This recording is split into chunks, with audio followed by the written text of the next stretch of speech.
Hello, everyone. This is Tom Fox, and I would like to welcome you to a very special 5-part podcast series on the Hughes Hubbard Reed Fall 2019 FCPA and Anti-Bribery Alert, which was recently released.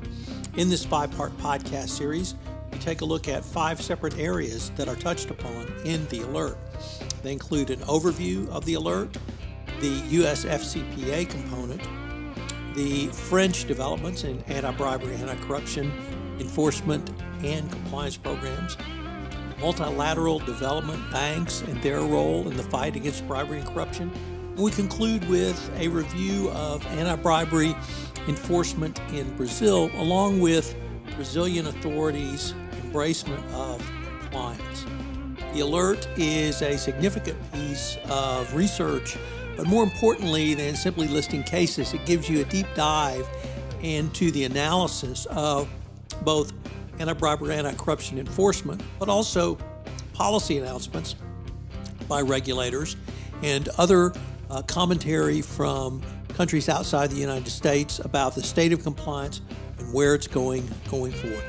In this part 1, I visit with Kevin Abikoff, partner at Hughes Hubbard, who gives us an overview of the alert. This special series on the Hughes Hubbard Fall 2019 FCPA and Anti-Bribery Alert has been a special production of the Compliance Podcast Network. Hello, everyone. This is Tom Fox, and we are starting a 5-part exploration or overview of the Hughes Hubbard 2019 FCPA Alert. Today, I'm extraordinarily pleased to have with me Kevin Abikoff. He's a partner at Hughes Hubbard and one of the co-producers of the alert. So, Kevin, first of all, thank you so much for taking the time to visit with me today. Of course, it's my pleasure. So, Kevin, can we just jump right into this? And if I could ask, how long has the firm been producing this alert? So we started doing this, and the we here is the royal we, if you don't mind me saying so. The royal we is me. This was kind of my brainchild back in 2007. I think the first alert came out in 2008, and back in the early years, we were doing a twice annual update, although that became too ambitious. But 2008 was our beginnings, and it was born from an idea that clients were coming to me as the FCPA was relatively new, and this was really a creature initially of the FCPA. It's obviously something more evolved today than that, but it was a creature of the FCPA back in those days, and people who were beginning to get into the space, that is, clients who were beginning to have a greater interest in it because of the enforcement activity and the prosecution activity surrounding it in the early days of this, were saying that there wasn't a good resource out there. And so I surveyed the landscape myself, and I found that there was some decent stuff that would do a review of annual developments and just summarize cases. But I didn't find that there was anything out there that did a deeper analysis, looked at trends, looked at enforcement trends, looked at lessons where people could really pull it out and in an hour or two get themselves up to speed on what the developments were in the area that year, and then have it to use as a training guide themselves, which is what our aim was. To give people something that they could take a deep dive, but also something that they could spend an hour or two with, and get a sense of what had happened in the last year, what they needed to take away from it, and what they needed to send out to the troops, to train the trainers, and then let them do the training. That was the concept. So, Kevin, you've certainly, you and the firm have certainly been able to achieve that goal. It's one of the resources that I certainly look forward to receiving and digest as much as I can when it comes out. And one of the things I've always wanted to ask you is about the introduction, because in every introduction, as would seem to even have become a tradition, you begin the alert with a quote and theme from an entertainer who went up to rock and roll heaven the previous year. So I was wondering if you could tell us about that and then maybe talk a little bit about this year's introduction. Sure. So we always, again, this is the royal we. I think, again, this might have been something that was my idea. Always want to have a way to capture your reader, and bring them in, draw them in, and have them find something interesting and different so they'll keep reading. And the concept of finding a quote from somebody who was dearly departed in that year came about, almost from the beginnings, and has continued. And I get lots of messages from people, probably more about the quote than almost anything else. So it certainly served its purpose. And we try to find something that it gives us an ability to do a shout out to compliance people. And this year was no different. And the catch line here, if you want to go to heaven, you have to raise a little hell. When I came across that line, as I was surveying the people who were dearly departed this year, it seemed like a perfect metaphor for people who find themselves in the compliance role in these treacherous days as we end this decade. So the lyric that Kevin just quoted comes from the song "If You Want to Get to Heaven," and it was released in 1973 by the Ozark Mountain Daredevils. And someone who was in high school in that time, I certainly remember this.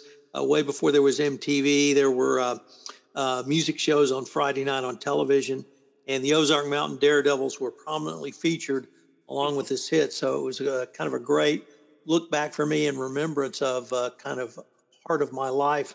It was many years ago.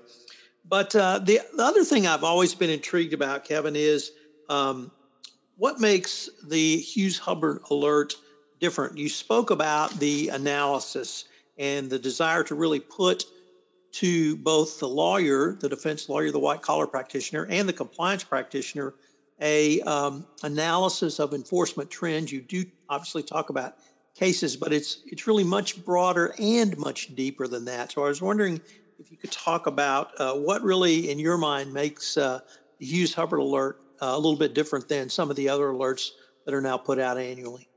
Sure, and I think you've landed right on it. The depth and breadth is what we're about. I think people who practice in this space could do a reasonable job of summarizing any of the recent cases, and that's great. What we try to do in each of these, and the newest one that's on its way to the press is no different, is give an enforcement trend analysis, and we don't try to do that in 50 pages. We do it in 4 or 5 pages, and then we try to get a top-side view of what are the lessons learned. If you step back from all of it, and not just this year but the last several years, what are the things you really need to know if you're going to be out there practicing, and what does it tell you as a lawyer in-house, as a lawyer outside, or as a compliance professional? And some of them will be obvious and some of them less so. The other thing, we talk about depth. I think that's the depth. The breadth part is this area of law has moved well beyond just the U.S. and well beyond just the FCPA, and we've really tried to grow with it. We focus on, particular countries where we punch out the analysis, and we have, as a regular part of it, the UK Bribery Act, but now the French Sapandu, the Loi Sapandu. We punch out Brazil, China, Mexico. In other years, we've done the same with Canada, Norway, Italy. And so we try to give this a global perspective and also focus on multilateral development banks and the important cases they bring through their debarment proceedings, not just the World Bank, but the African Development Bank and others. And that's really, in my mind, Kevin, borne home by the fact that fully half of this year's alert is related to the FCPA and half is related to international enforcement trends and developments. So it certainly, I think, is a great way for the compliance practitioner to get the truly global view. And for any company which is subject to the FCPA, they're going to be subject to a wide variety of other international anti-corruption regimes outside the United States. Yeah.